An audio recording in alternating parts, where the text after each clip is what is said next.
Nous quitter notre rendez-vous mensuel consacré aux demeures de prestige en Limousin avec ce mois-ci une découverte inédite d'un site qui ouvrira ses portes au public à partir du mois d'avril, le château de Coussac-Bonneval. Il est occupé par la même famille depuis 1050 et cette demeure exceptionnelle a conservé de nombreux vestiges du passé. Alors donc en avant-première, le visiter, un magazine de Martial Codébois, Samuel Chassaigne avec Thierry Boussely et Jean-François Andrieux.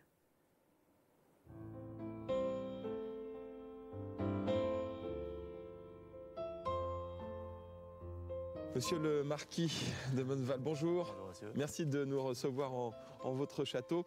Et donc ici, nous sommes à Coussac. Ce château, il est dans votre famille depuis 1050. C'est ça, depuis 1050. C'est un château qui n'est jamais sorti de la famille depuis cette époque. Le château a été construit sur une villa gallo-romaine et en 930, selon la tradition orale que nous avons. Depuis le XIVe siècle, Coussac-Bonneval domine le village. Fossé, pont-levis, 4 tours aux 4 points cardinaux, dont la tour du diable.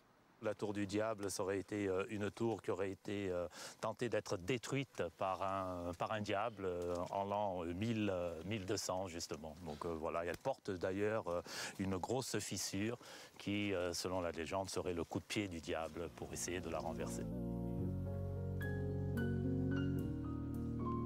Alors voilà le blason, c'est ça, c'est un lion armé l'an passé de gueule, c'est-à-dire qu'il a ses griffes qui sortent avec une langue rouge, avec une devise Victorios Atto Toulousazar. C'est une devise qui est écrite en patois, c'est pas du latin, c'est victorieux à tous les hasards. On pourrait traduire victorieux à tous les hasards. On passe quand même dans la cour du château. Voilà. Il y a des lions un petit peu partout. La cour intérieure, puis voilà, comme le lion c'est l'emblème un peu de la famille, vous retrouvez des lions un peu dans diverses positions, un peu partout. Des colonnes, une cour Renaissance et en haut de la tour, une horloge du XVIIIe siècle. Elle comporte une curieuse inscription. Avec une devise, toute blesse, une seule tue, pensez à la dernière. Alors on parle de quoi là? Là, c'est une libre imagination, chacun peut interpréter ça un peu comme il veut. D'accord, peut-être le temps, les secondes, la dernière seconde. Oui. Le dernier carreau d'arbalète. Le dernier carreau d'arbalète. Pour Richard Cœur de Lion. Dans l'amour aussi, enfin voilà, il y a plusieurs types d'interprétations. Le château de Coussac-Bonneval possède de nombreuses collections, dont une vingtaine de tapisseries d'Aubusson du XVIIe et XVIIIe siècle. Une demeure d'exception ouverte au public d'avril à septembre.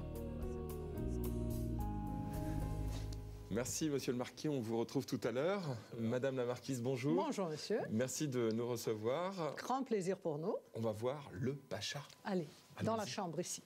Alors, madame la marquise, un personnage incroyable de la famille Bonneval, le pacha de Bonneval qui vivait à l'époque de Louis XIV. Pourquoi il est devenu pacha? Il était un personnage très implanté dans la cour, mais il s'est fâché, il s'est embrouillé avec Madame de Maintenon et a été très gentiment invité à partir par Louis XIV. Il est parti en Autriche. Il est parti en Autriche chez l'empereur.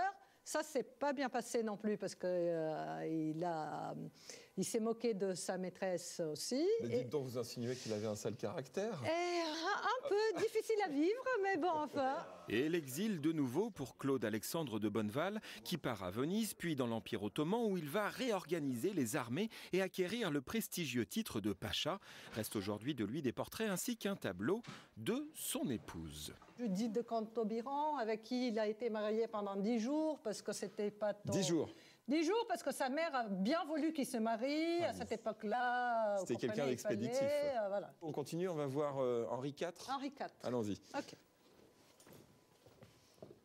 Alors ici, nous sommes dans la chambre Henri IV. Henri IV qui a passé une nuit ici, c'est ça? Oui, il aurait passé une nuit ici avant la bataille de la Roche-l'Abeille en 1569. Et dans ses troupes, il y avait un chevalier de Bonneval, Gabriel, qui l'accompagnait dans la bataille. On continue, on va retrouver votre époux? Avec plaisir. Sur les 32 pièces du château, une dizaine peut être visitée à l'instar de la chapelle datant de l'origine de Coussac-Bonneval en 930. À voir également des salons du XVIIIe, salons de Diane, de musique ou d'Europe.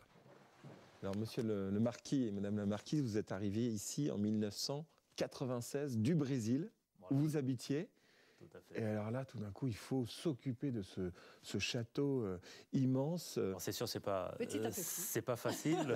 Ici, dans n'importe quelle maison de ce type-là, tout petit travaux devient une grande entreprise. Pour vous donner un ordre d'idée, la toiture du château, si on voudrait couvrir un espace, on couvre 1 hectare de toiture. Donc vous voyez, c'est sûr que dès qu'il y a des petits travaux à faire, tout prend des proportions très grandes. Les murs, s'il faut les percer, dans le donjon, on a des murs qui arrivent jusqu'à 3-4 mètres d'épaisseur.